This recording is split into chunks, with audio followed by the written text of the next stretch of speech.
Hey, what's up, guys? This is MJ100K and Dane, and you are watching the Check Engine Life podcast. T- We are going to talk about a couple different stories. Then we're going to do some used car shopping for a vehicle under $20,000. So let's go ahead and go. Dane, look at this. We got some spy shots for the 2027 Silverado from GM Authority. Link will be in the description. But this one is going to be for the standard bed. And looks like this is a crew cab. Dane, are you seeing these pictures? Are you excited? I'm seeing the pictures. I don't know if I'm excited. You're not excited? Well, I don't know. It's so hard to tell what's going on, right? And this is what you can tell. This thing looks, the bodies are so big in these new trucks. They're Yeah. so massive. Yeah, they're pretty big. They're pretty big.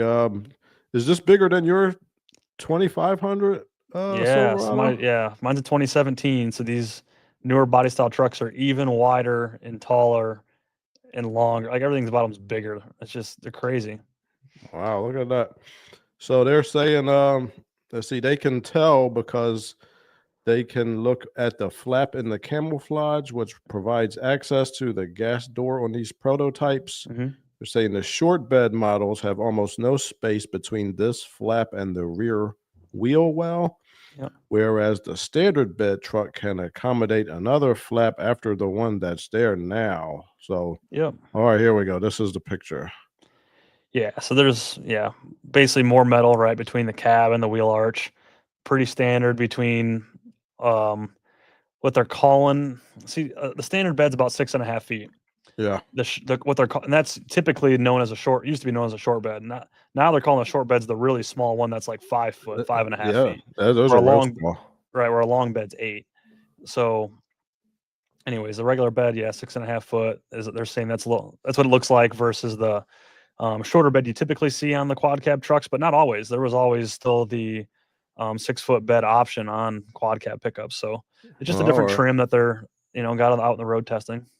Now, Dane, this would be my ideal truck because I like having the area in the back for the crew cab for people Mm-hmm. inside. I noticed when I sat in the back of my friend Tom's Silverado, and he had a regular cab, He had the half. He had the or he had half the cab, the extended extended. cab. Yeah, Yeah, it's really cramped back there, but it's not good. Yeah, no. and I'm not that big, so if I was cramped, then most people will be cramped. Yeah, I'm a truck guy. I'm a regular cab or a full quad cab, nothing in Yeah, between. yeah, I can hear that. So I like this one because it has the quad cab and the regular size bed. That's like the 6.5 foot bed. Yep. So this one, when I used to have my truck, I would be concerned if I could fit drywall sheets back there, which are Mm-hmm. 4x8. And when I had a Silverado, it had this size bed, and if you push the tailgate down, Yep. or then you can lay it flat, Yep.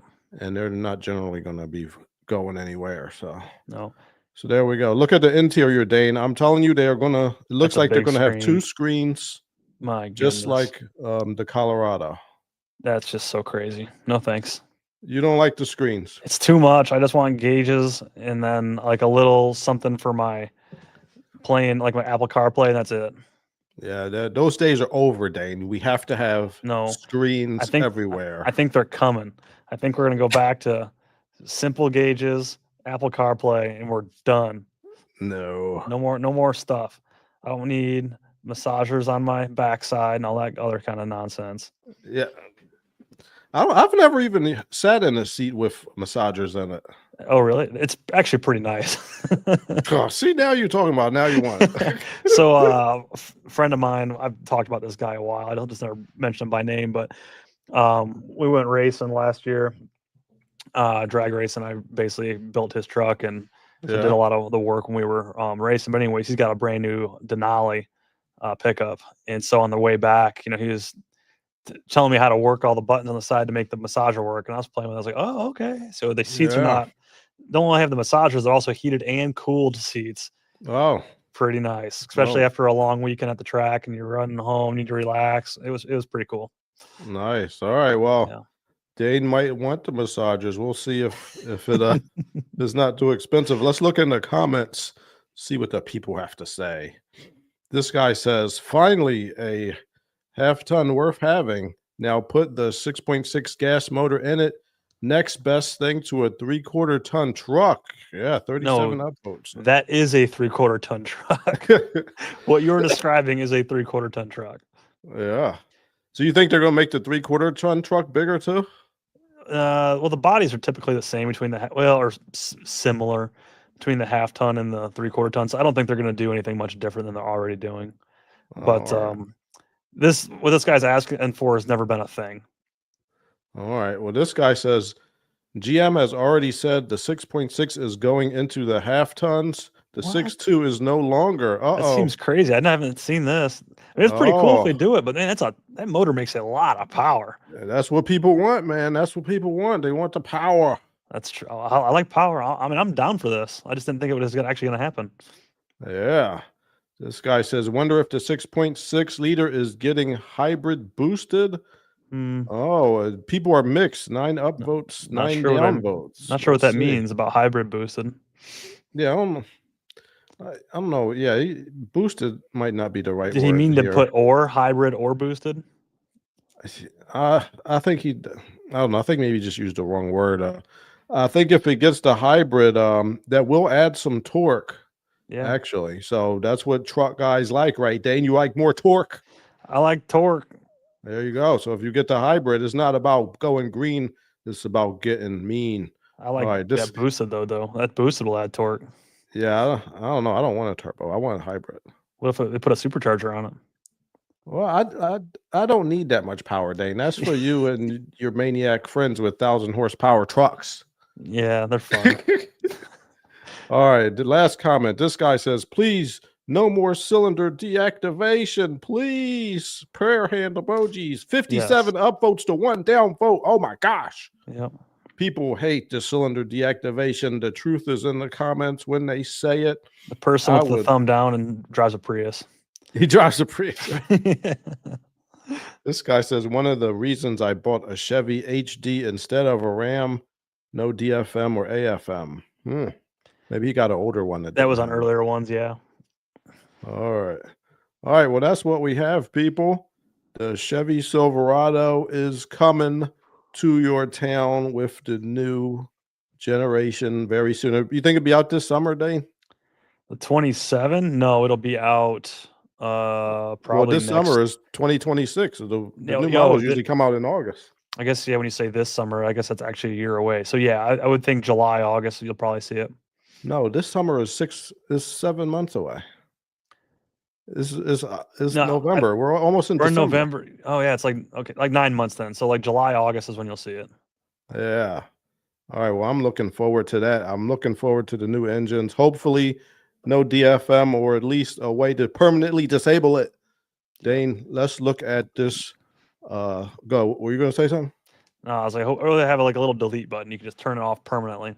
Yeah, turn it off and never come back again. Exactly. All right, Dane, I want to show you this before we go to the next story. This is by Supercar Blondie. And look at this, Dane. We are in the future. What is this? Look at this. This is a $250,000 Zapata air scooter. It's the lightest single person mobility vehicle. What? You don't need a pilot's license to fly it. Look at this, Dane. You remember the Jetsons, the show, right? Oh yeah, the cartoon. This is like the Jetsons almost. Oh man, is it like a drone basically? It looked like it's just got a bunch of drones attached to where the. Whoa! Look at that. That's wild, man. If you press this in an emergency, this will take you air scooter home, where you fill it up with gas. Oh, it's hybrid powered. So it's gas in there. That's smart. Wow. 4 engines. Up to 62 miles an hour. Dane, would you drive? Dang. Would you get in this? I don't know what I would do with it, but yeah, I mean, this thing's cool. You would try that? I would try it, but I don't know what I would use it for. Because whenever I go places, I need to take things with me. I don't know what you probably can't haul anything in this, right? Dane, I know what you could do with this. What's that? Deer hunting season. Come up on them with the drone. You would get all the deers. gonna give them an aerial attack. They'll never see it coming. Isn't that how you hunt for wolves? Like, don't they do that in Alaska? They get into an airplane and they shoot wolves. Not that I'm aware of. I think that would be illegal. No, I heard that's what Sarah Palin was doing, and then everybody was criticizing her for Really? that. I've not heard that. I know that there's like farms in Texas where they'll take helicopters and shoot all the hogs because there's so many of them. Yeah, But I don't know about wolves. Wolves doesn't sound right. I don't know, or they called it aerial wolf hunting. All right, Huh. let's see. Let's see the comments. This guy says, "So easy to fly that she didn't fly it." Everybody's so snarky. Oh wow, there's some mildly sexist comments in here. Great. This guy says, "Oh, you woke up and chose violence today, I see." Oh This my person goodness. says, "I bet she can outdrive you." All right, well, that looks really cool. I don't know. Mhm. That looks really cool. Let's go to the next story. Dane, I know you like Porsches, Oh yeah. and I want to show you this story. I know you could fix your own car, including Porsches, but what if you couldn't fix them and somebody gave you a bill for thousands and thousands of dollars? All right, I'm waiting for the thing to come up. How many? Where is Yeah, it? how many thousands we talking here? Because I know there's gotta be. Oh my God, 37,000. $37,000. All right. Well, Do you think? let's find out what happened here. Obviously, with any part that comes from Germany, there's going to be, the Porsche tax, the BMW tax, the Audi tax, whatever there is on it. Yeah. Let's dive into this. What we got going on in MJ? All right. So I'm going to show you. We're going to look at this story from Car Scoops. Link will be in the description. But I found a link. There's actually a Reddit post that actually includes more information. So we're going to zip over to that. But let's show you real quick. The owner's repair estimate dropped significantly after a second dealer inspection. So he went to one dealer, and then he had to go to another one. One dealer demanded payment before releasing the SUV after maintenance.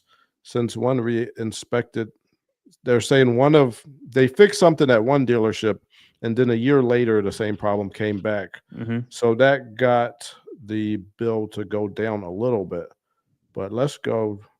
I'm going to bring up the Reddit article because that one, well, the Reddit post, not article, that one was a little bit more informative. So here we are at Reddit. So this guy, the guy that bought this vehicle, this is a 2019 Cayenne Porsche. The dealer quoted him $37,000 for failed turbos and a leaking water pump. So what he was saying, he went to one dealership a year ago, and then he moved. So the first one replaced his water pump, and then they're saying it failed again. So he's like, "Well, I just bought this water pump." So Right. they got that one covered. But let's see the story. Let's see. They're saying he says there's no definitive proof the turbos are bad aside from a P0299 turbo underboost code. They never told us about the warranty. They're talking about for the water pump. And then they're saying the dealership tried to push a trade-in on my wife. And then Porsche customer service in North America initially declined the goodwill. Now the case is under review. I filed complaints with the bar, the attorney general, and NHTSA. Oh, goodness. All right. So this guy is, I looked at the thing. He's a doctor, it looks like. Of course. So he bought this used, and it was under the factory pre-owned warranty, but then that warranty expired and he kept driving it. So let's have some teachable moments here. Number one, well, the first teachable moment is don't buy a Porsche Cayenne unless it's brand new and you got the full warranty. But yeah, I guess he learned that lesson. He was saying he's thinking about other brands for the next vehicle. But anyway, so he learned that lesson. Lesson number two, and this is my suggestion. If you get a used German luxury car, especially an extremely expensive one, and this one was like $90,000, when your certified pre-owned warranty runs out, it is time for you to run out as well. get rid of that thing before it bites you. Dane, do you agree or disagree? Yeah, don't own any German car without a warranty. Yeah. Unless you can you're fix it like Dane. mechanically inclined. But even then, parts for these cars are not cheap. Like you could look at a comparable size turbo that is a generic turbo, not a vehicle specific like this is going to be, and it's going to be a small fraction of the cost of the one used on the Porsche. Mm-hmm. So I don't Very know true. a bunch about this actual turbo and engine, but there's a possibility you could get a bearing housing and turbine wheel assembly from something else and then just put those compressor and turbine housings back on that bearing housing center, and you could be away and working again for a lot cheaper. There's usually a lot of workarounds on stuff Yeah. like this, but you have to be savvy, you have to be very knowledgeable, and you, my friend, Dr. Friend, are none of that, obviously. So this, I would get out of this. Yeah. Now, let's see. I didn't want to be too mean to the doctor because maybe he'll be doing surgery on me one day. Yeah. So, in all niceness, Mr. Doctor, you are amazing and smart at fixing people. But when you need expertise, you need to come to the gearheads like myself and Dane, and especially people who are even more familiar with Porsches than we are. And we are just trying to give you a little bit of advice. The first piece of advice is don't buy a used Porsche Cayenne. Yeah. Second piece already is once that certified pre-owned warranty runs out, get rid of the thing. Yeah. And by the way, if as far as trading it in, he was upset that somebody asked him to trade it in. If you were able to pay off what you owe on that thing, I would have took the money and trade. I would have took the offer and traded it in just for an even swap, just to get away from that thing. Because your problems, you think once you get rid of this problem, it's going to be over. It's just beginning. Yeah, You're going to have more problems. Hey, I'll tell you what. Anytime I see these stories come up where the owner of the vehicle is complaining about how terrible the dealership is, and there's this huge bill, I always feel like there's a lot more to the story than we're being told. We're only being told the details that makes the dealership look bad. Yeah. Porsche specifically has got the best reputation in the automotive industry, period.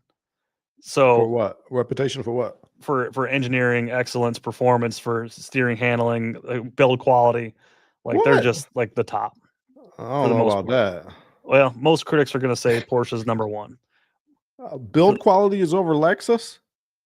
Yeah, a lot of guys will No say way. that. Oh yeah. All right, well, Porsche build quality is very good. I don't know about that, but that's I You might be a little. We have to disagree on that. You might also be a little biased because you worked for Toyota. But yeah. Anyways, let's take that for what it's worth. We'll disagree on that, but yeah, the next point I was going to have is like understand that this car was like $100,000 car new or really close to it, and now you own it. It's so 7-8 years later, it's in that. I'm sure you bought it recently at a very depreciated value. Maybe you only paid $50,000 for this car. Well, guess what? You still have to pay $90,000 vehicle prices on parts. That doesn't go away. I see this from time to time. Expensive. Right? Think about 10, 15-year-old Mercedes that were $120,000 new, and guys saying, "Man, I'm getting a bargain. Bought this car for $35,000. 10 years ago it was $120." Well, the first time it needs brakes, and you've got carbon ceramics on there, and it costs you $6,000 to do a brake job, don't complain. That's how it is with these cars. That's what it's like owning a expensive luxury car, even if you bought it at a cheaper price. Exactly. Let's see some of these comments. Let's see. This guy, they're thinking in the comments that maybe the water pump was leaking, and then maybe it leaked into some vacuum lines and made it look like the turbo was bad. So get out of here with that. This guy says, as a Porsche tech, I agree. I have never seen or come across a water pump failure and turbos failing at the same time. Seems to me like that dealer doesn't have knowledgeable techs working on it and are just firing parts at it. Coolant most likely got into the vacuum valve solenoids, thus causing vacuum to not be routed properly to the turbos also, which would explain the underboost code. Interesting. And then it looks like this is the doctor. And he says, that's what I suspected. I am a surgeon by training. My wife and I know nothing about Porsche, but the $37,000 bill kept me up at night learning the mechanics of the engine.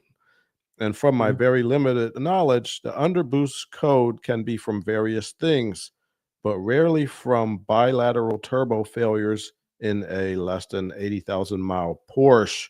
Yeah. He says, I could tell you're a surgeon since you said bilateral turbos.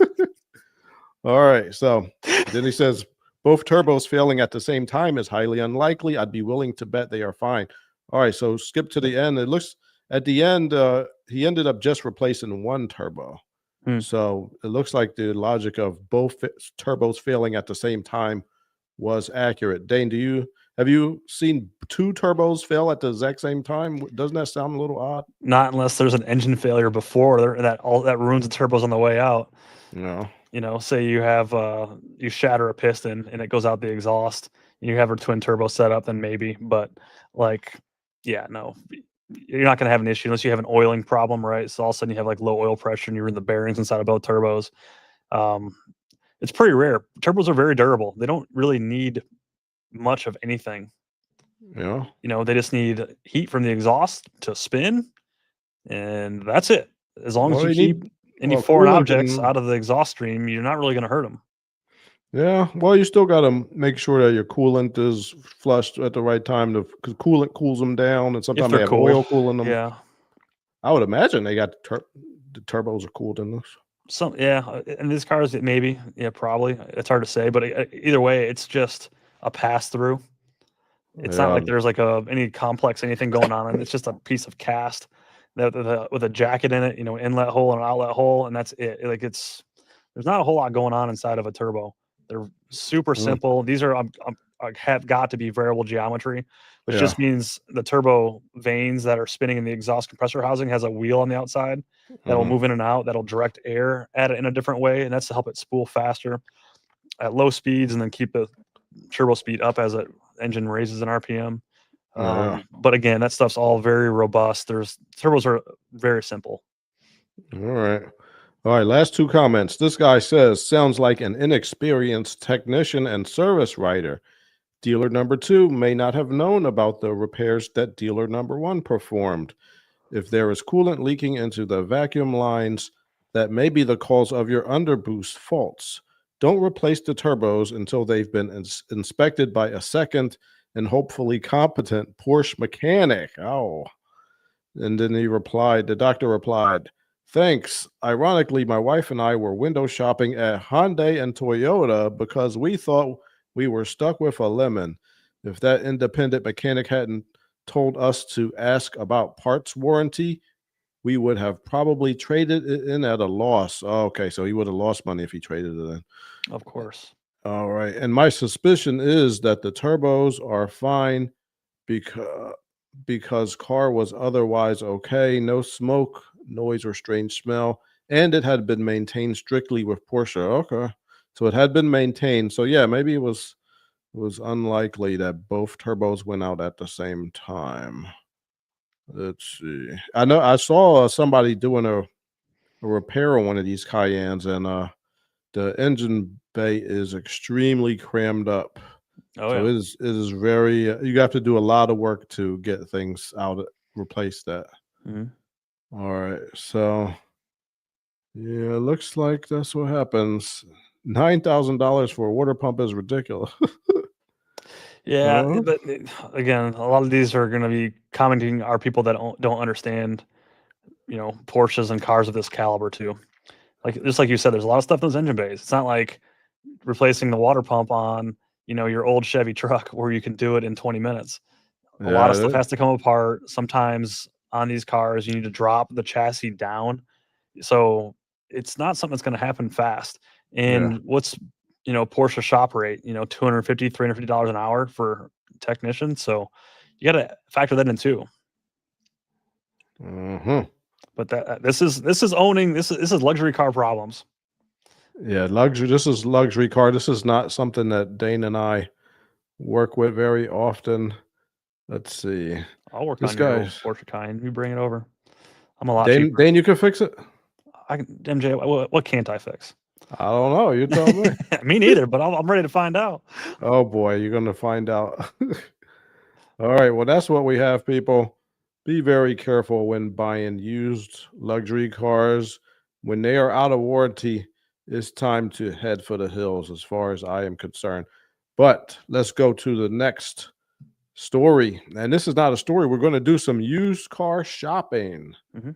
And this is going to be a luxury car, but it's going to be one that you can actually afford. Let me break this up.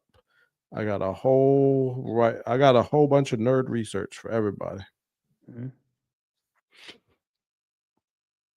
What are you guys thinking in the chat?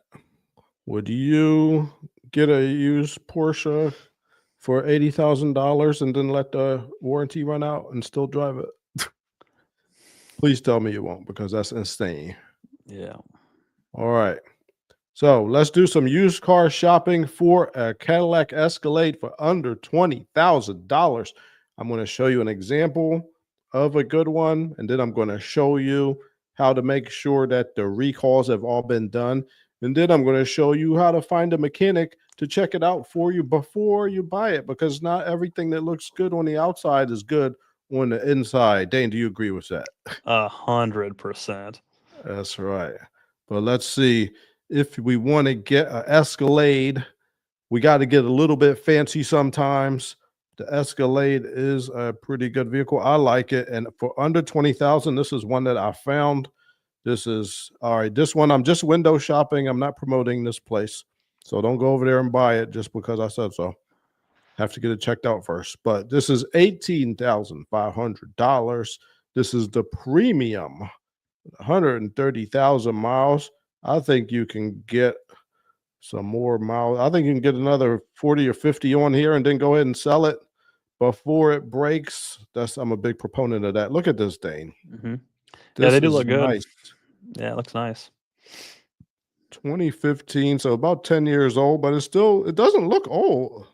No, they It look looks, nice. it looks still, the looks have held up. Oh, Let's yeah. see, this one is, look at that with the wood grain. What transmission? The 6-speed or the 8-speed? I think this is the 6-speed. That's good.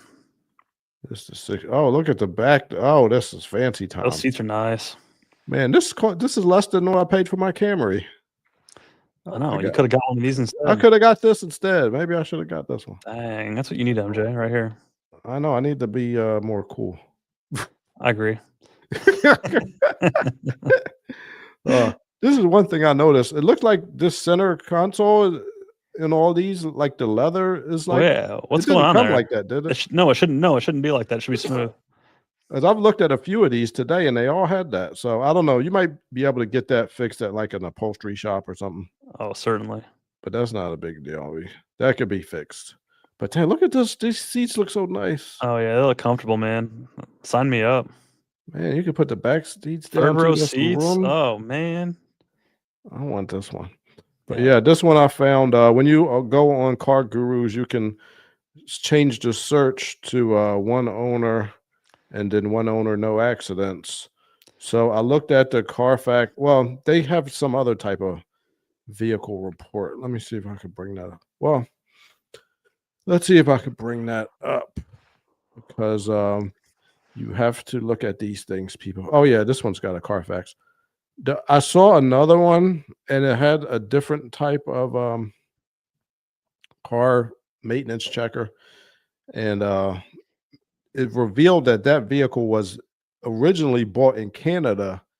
And I do not recommend getting vehicles from other countries, because sometimes they do what's called title washing, and if it has, like, let's say they got in a huge accident in Canada, when they transfer the title over to the US, that may not show up.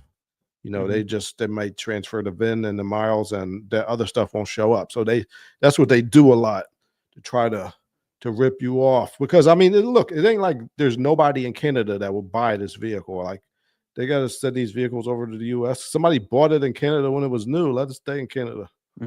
But anyway, this one is not in Canada. And let's see, you got 24 service records. Odometer is good. Make sure to check this, because odometer fraud is everywhere now, and it's easier than ever to change the odometer on a vehicle. You just have to plug something in there and change it, and people are doing it all over the place. Hmm. All right, so this one, all right, look at this. Oil change, it's got lots of oil changes. That's good. Lots of, oh, look at this. They got a coolant flush, automatic transmission, Damn, probably they a took care flush of it. too, brake flush, differential flush, That's fuel awesome. system cleaned out, everything, everything flushed. That's awesome. I like that. Yeah. And then past emissions, AC system check, battery check. They're checking everything. This thing Looking got up regular more service. This flushes. is awesome. Yeah. Yeah, brake fluid flushed, front shocks replaced. Yeah, so this person looks like they were really taking care of this car. Definitely. Yeah. There you got the charging system, brake flush, oxygen sensor replaced, radiator hose replaced, spark plug. So they all right. So they did the tune up Yeah. right at Nice. 98,000. Perfect. Perfect. Thermostat replaced, alignment. No, they doing everything. This is the one you want. Look, I can't even. We're going to be here all day if I look at all this maintenance. Damn, Look this at is this. awesome. Yeah. They're still doing maintenance. So yeah, that is what you want right there, people. But like I said, you can't just go buy it right there. And I'm going to put a link in the description to where you could check it for recalls on nitsa.com. We're doing all the nerd research today, Dane. I like it. This is what we got to do here. But let me show you the NHTSA website. Because you might as well always check for recalls because they're usually fixed for free at the dealership. So you might be missing out on some free stuff by not checking. So do your nerd research and get some free stuff. Yeah. So this one, I put the VIN number in, as you can see right here. And there's a no unrepaired recalls. So that is very nice. Now, Dane, it wouldn't be nerd research unless we have somebody to go look at this vehicle for you. Now, look, if I wanted to buy this car, I don't feel like driving all the way or flying all the way to Denver, Colorado, which is where this is. So I would use the power of the internet and go on Wikipedia and find a mobile mechanic in Denver. Look at this. Let's see. Let's click on the first guy. Dean, look at this. We have to do this because people will sell you anything. This guy is saying 10 years of real world experience. I answer the phone. No waiting, no runaround. Straight talk. I tell you what's wrong over the phone.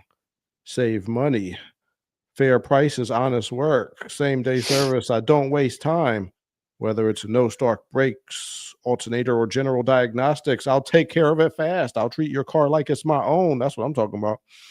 If you want it done right the first time, I'm your best choice. So, like I said, I don't know this guy. I'm not promoting him, but I could tell you this is an impressive mobile mechanic ad. Look at all this stuff he does. On-site auto repair, mobile car repair, emergency car won't start help.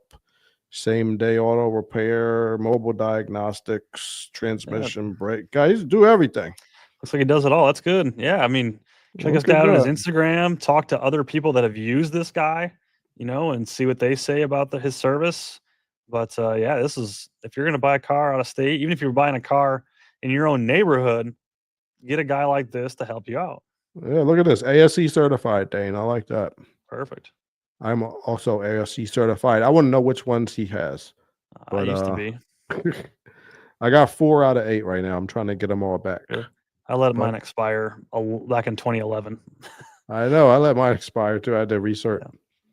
But yeah, so yeah, if you don't live in this area and you just want to get this vehicle, have somebody check it out before you buy it. That is just the only way to go. Now, used cars, I mean, he might find 1 or 2 things wrong with it. You could use those things that they find to lower your offer a little bit to the dealership. They're like, look, my mechanic, he said that you need an outer tie rod and several brake lights. I mean, that's no big deal. You can fix those. But you're like, look, I'll buy the car, but I think you need to lower this price about $500, $400. They'll be like, oh, forget it. They'll probably sell it to you because number one, they know You've had somebody check it out. So you're not going to be coming back complaining that things have broken. Because if you tried to do that, the first thing they would say is, hey, you had your guy look at it, and then they're covered from being sued or whatever. So this gives them some stability as well. So that is going to be worth them lowering the offer. Dane, did you want to say something? That's really about it, man. I'm a big believer in people like that offer these kind of services, and they're there to help you. They're not there to take money from you and steal from you. These guys are trying to actually help. So Yeah, use them. It is a safety net for you. To me, I look at it like if you're going into court, this is your lawyer. Exactly. You could go in there and represent yourself, but you don't know the law. You don't know all the terms. The judge knows the law. The prosecutor knows the law. The police that arrested you know the law, but you don't know it that much. You need somebody that's in that field. You don't even know how to swim, and you're in a pool of sharks, man. Oh, yeah. That's a perfect analogy, Dane. I love that. Yeah. You might think you watched a video on how to swim and you think you're going to swim with the sharks on their first go. Ain't happening. You're going to get eaten alive. Exactly. Get somebody that's an expert, just like you said, the law with the lawyer, man. Get somebody that knows their stuff. Exactly. All right. Well, that's what we got for you guys today. If you have any questions, please put them in the comments. I'll be happy to help you. And once I cut the video up and put this used car shopping on there, I'll put the links to NHTSA on there so you can do the recall check yourself and just get on Craigslist, find yourself a mobile mechanic, and go ahead and get your lawyer. Go in there with your lawyer. You will be much happier. Dane, do you have any final words? No, that's you nailed it, buddy. That's it. That's how we got to do it. That's what we got for you today. Thank you for tuning in, and have a good one. See you guys next time.